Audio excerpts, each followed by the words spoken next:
Bueno, la verdad que es un privilegio poder saludar a Paola Pavón. Nos vamos para Ecuador, hizo una intro, Jair nos contaba cómo estaba la situación hoy. Ella es abogada, política, feminista. Es muy interesante ver la carrera de Paola y las discusiones que plantea con respecto a los derechos de la mujer. Es la actual prefecta, sería algo así como la gobernadora para nosotros, para que lo entendamos, de Pichincha, para hablar justamente de la crisis en su país. ¿Cómo estás, Paola? Felicita, Jair, te saludan desde la Radio de las Madres en Buenos Aires. Queridas, buenas tardes, un abrazo para Argentina y muchísimas gracias por el acompañamiento que siempre hacen a Pichincha, al Ecuador, y más aún en momentos tan duros, tan tristes, tan complicados los que hemos vivido los últimos 16 días. Sí, son imágenes muy, muy dolorosas. Yo voy a arrancar preguntándote cómo está Pichincha y cómo es gobernar, ¿no?, en estos días con tanta convulsión. Bueno, primero decirte que el saldo de estos 16 días de protestas son dolorosos y una vergüenza para el país.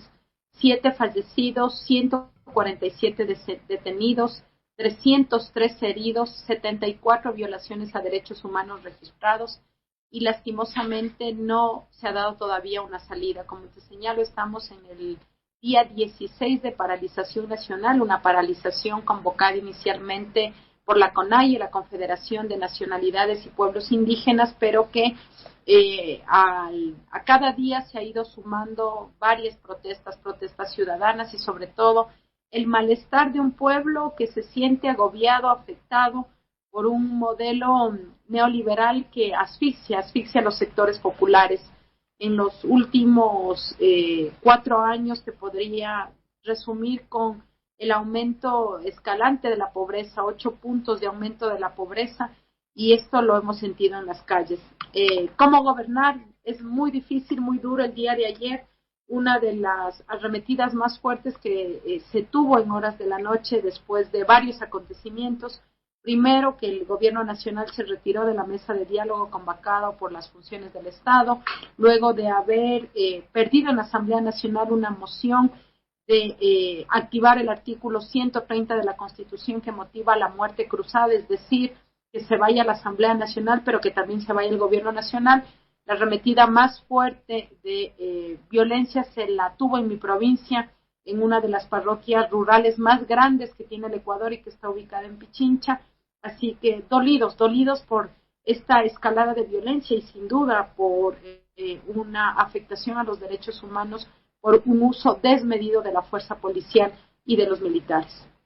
Hola Paola, ¿qué tal? Jair Sibel te saluda. Uno lo ve de afuera, ahora me dirás vos, y se ve que el correísmo sigue siendo la fuerza social con más, la fuerza política con más representación, y también ve en las calles como la CONAIE, el movimiento Pachacutic, sigue siendo uno de los principales impulsores de las protestas de calle. Se votó ayer lo que mencionabas de la destitución, la posible destitución de Lasso, y uno se pregunta si hay margen para acercar posiciones entre el correísmo y los sectores indígenas. Uno de afuera entendería que quizás sería una vía interesante para pensar un gobierno alternativo al neoliberalismo. ¿Ves posible esto?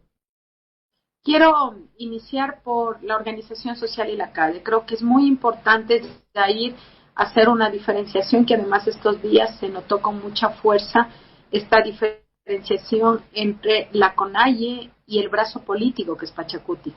De hecho, entre las famosas abstenciones del día de ayer, varios de esos votos representan a Pachacuti.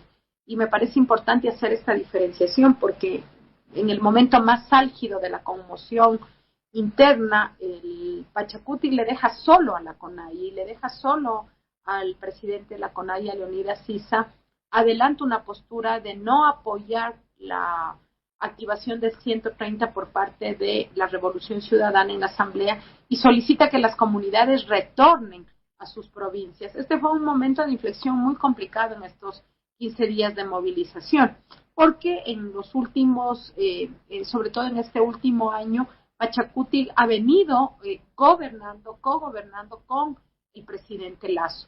Hay una fracción disidente que representan 8 legisladores de Pachacuti, que son los que sostuvieron ayer una postura firme frente a la destitución y el llamamiento a muerte cruzada que establece el 130 de la Constitución. Esa aclaración me parece muy importante Y de cara a lo electoral, como tú señalabas, creo que seguimos siendo la primera fuerza electoral como Revolución Ciudadana y seguimos siendo también la organización política que sintoniza y hace empatía con la demanda ciudadana. Para poder activar el 130, nuestros legisladores tenían que poner a disposición sus renuncias. Y frente al fuera todos y el cuestionamiento a la institucionalidad política, nuestros legisladores no tuvieron ningún temor de poner a disposición sus cargos, porque lo importante era lograr pacificar lo que estaba en las calles. ¿Cuál era nuestra intención al colocar el artículo 130 de la Constitución y esta figura de muerte cruzada que pare la violencia en las calles? Nos preocupaba muchísimo, como te señalo, 7 muertos en las protestas de octubre del 2019, lamentamos 11 pérdidas humanas, 11 pérdidas de ecuatorianos y ecuatorianas, y hoy estamos por un camino similar. Entonces, la decisión de la bancada Unión por la Esperanza de la Revolución Ciudadana, la bancada correísta, planteó en aras de parar la violencia en la calle y dar una salida institucional. El día de hoy circularon varias encuestas de opinión en donde más del 80% rechaza la gestión del presidente Guillermo Lasso después de un año de gestión. Y claro, vas a rechazar la gestión porque ha aumentado 8 puntos la pobreza, porque hay mayor desempleo, porque el sistema de salud público está literalmente en terapia intensiva, no hay medicamentos, no hay una gasa, no hay atención médica, no hay sistema de salud público. Frente a la ausencia de un Estado, la ciudadanía rechaza este gobierno y nos duele muchísimo que asambleístas de Pachacuti, asambleístas de la izquierda democrática, asambleístas social cristianos que pudieron el día de ayer darle una salida democrática, devolverle a la ciudadanía el poder de decisión, se hayan acomodado en el poder y la violencia siga. Y hasta la fecha no tengamos solución a este problema que enfrenta todo el país. Muy complejo. Estamos escuchando a Paola Pavón, abogada, política feminista desde Ecuador, actual prefecta provincial de Pichincha. Paola, hay un actor que es fundamental para entender lo que pasa hoy en Ecuador, que también es un actor fundamental para entender la crisis que atravesamos aquí en Argentina, que es el Fondo Monetario Internacional. ¿Qué nos podés decir del rol que juega? Mira, lo que estamos viviendo en los últimos 5 años en el Ecuador es una receta neoliberal, neoliberalismo a la vena, y sabemos cómo concluyen las intervenciones del Fondo Monetario Internacional en nuestros países. Miremos lo que fue el estallido en Argentina, lo que fue el estallido en Chile, el estallido en Colombia y ahora lo que está viviendo el Ecuador. Sus famosas recetas de ajuste implican esto. Nuestro gobierno se ha esmerado, no nuestro gobierno, el gobierno del presidente Lasso se ha esmerado muchísimo en el equilibrio fiscal.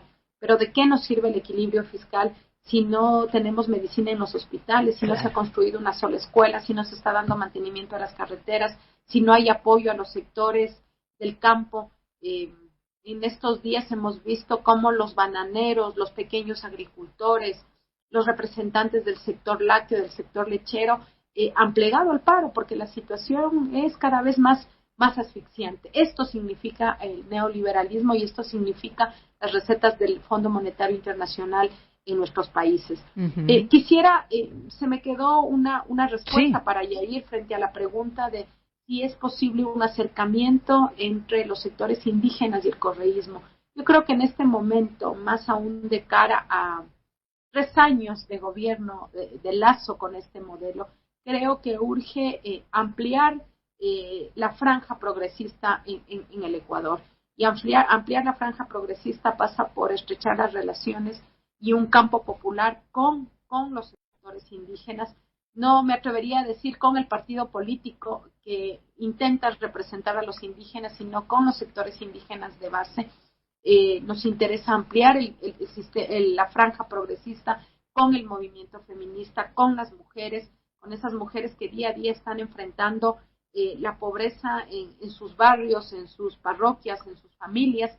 Hacia allá tenemos que ampliar. Y obviamente con todos estos sectores que emergen con esta necesidad de colocar la vida y la reproducción de la vida como lo más importante, en un momento en donde estamos recibiendo esta arremetida neoliberal.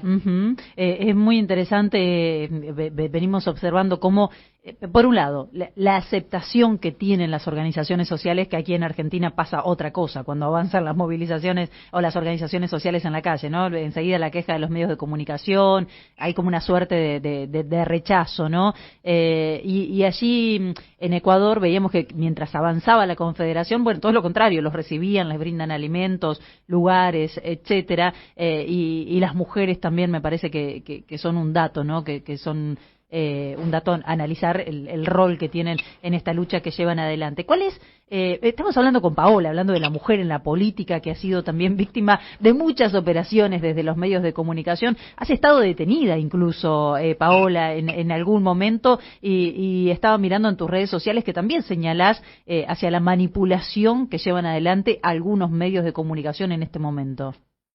Mira, en octubre del 2019, en un escenario similar, al finalizar las protestas, se buscó un chivo expiatorio. Ese chivo expiatorio fuimos los dirigentes de la Revolución Ciudadana, que fuimos apresados, fuimos procesados judicialmente por rebelión. Esto implicó 72 días de cárcel en mi caso, más de 2 años privada de mi libertad con un dispositivo electrónico, un grillete en mi tobillo, y obviamente en medio de una gestión, porque soy la prefecta de la provincia, como señalabas en tu presentación, y han sido momentos duros y difíciles. Y hoy vemos nuevamente el intento de estos regímenes neoliberales autoritarios que buscan criminalizar la oposición a un gobierno. Nosotros sabíamos que el momento en que activábamos el artículo 130 de la Constitución y planteábamos la muerte cruzada, el gobierno iba a arremeter con la misma fuerza con la que ha arremetido con las organizaciones sociales que están en la calle. Ellos intentan criminalizar, generar este estigma de violencia y también este estigma de golpismo. Así que en esa medida, al ser una dirigente de la Revolución Ciudadana, estamos constantemente recibiendo estas agresiones que tienen una misma matriz. Sale una noticia falsa en una red social, la amplifica un medio digital, digo entre comillas, un medio de comunicación digital, porque sí, sabemos para quién responde. Luego esto pasa a los medios de comunicación, a las grandes cadenas de los medios de comunicación escritos o televisión, y después termina siendo un proceso judicial. Así que estos días hemos recibido los ataques del canciller de la República, de algunos medios digitales, y también por eso agradecer mi solidaridad. Varias mujeres de varias partes del mundo han expresado su solidaridad, y muchas diputadas y organizaciones sociales de Argentina. Así que permítanme, a través de este medio tan importante de comunicación, expresar mi cariño, mi gratitud. Su solidaridad nos abraza y no nos sentimos solos ni solas en esta lucha. Qué interesante esa descripción que haces, ¿no? Empieza en una red social, pasa a un medio de comunicación, de ahí a la justicia, y se armó una causa, algo que conocemos muy bien en la región, en Argentina lo conocemos muy bien. Así es. Así que agradecerles mucho. Esperamos, la verdad, de que nuevamente las autoridades retomen el diálogo, que el llamado de atención de la Asamblea, que esos 80 votos de censura, que el pedido de las funciones del Estado, que la dignidad con la cual el pueblo indígena ha enfrentado estos días, y sobre todo también la demanda de un pueblo llano que pide que el país vuelva a la normalidad. Mucha gente también, quiero señalar, que está preocupada en su día a día, en su angustia del día a día, de reactivarse, de volver a trabajar. Sí, entonces, claro, todas estas voces conminen al gobierno nacional, que es quien tiene que dar salida a estas angustias. Y quisiera expresar también, cerrando esta entrevista, mi cariño a Milagros. Sabemos que estos días ha enfrentado afectaciones en su salud. Ella es un referente para las mujeres de América Latina y también para las mujeres que hemos sido perseguidas, así que su causa es nuestra causa, y desde Quito, desde Ecuador, le mandamos un fuerte abrazo, mucha fuerza, y que se recupere pronto. Paola Pavón, gracias por recibirnos, te saludamos.